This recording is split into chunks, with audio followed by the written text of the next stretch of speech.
هحكي لكم على حاجه النهارده هتتاكدوا بيها ان الظالم ده هيكون في الدرك الاسفل من النار.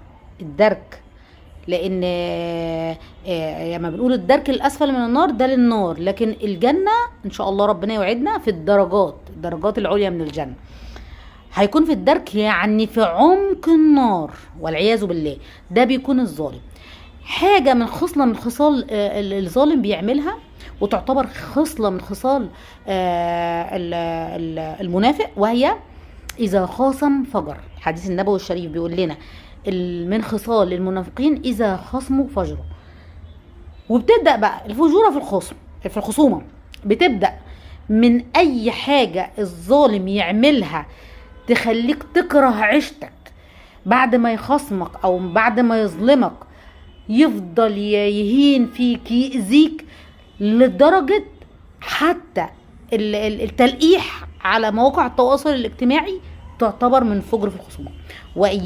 وإياكم احنا لما نكون مظلومين من حد او في بيننا وبين حد خلاف، إياكم والتلقيح، لان التلقيح ده خرب بيوت، بوظ علاقات. ممكن كانت العلاقة في الخصومة تتصلح بطريقة سهلة من غير اي مشاكل، لكن في ناس بتروح مثلا نشرة تلقيح. في واحدة مثلا تكون متعاركة مثلا او يعني متخاصمة، او في ظلم بينها وبين سلفتها مثلا، او اخت جوزها، او حتى اختها، وتلاقيها مثلا جايبه لك واحدة مثلا تعبان، جايبه تعبان، مشاركة تعبان ولابس طرحه وماسك سبحه وتلقح. لا يا جماعه، اياكم والفجر في الخصومه. ده النبي عليه افضل الصلاه والسلام قال لك ايه المنافق من ضمنهم اللي هو حدث كذب وعاهد خان وخاصم فجر، ومن ضمنهم التلقيح على مواقع التواصل الاجتماعي. اوعوا واحذروا الحاجات دي، خليناها للظلمه. وبعدين احنا ان شاء الله لو كان في خصومه بيننا وبين اي حد، والله نتعامل على تسريح باحسان.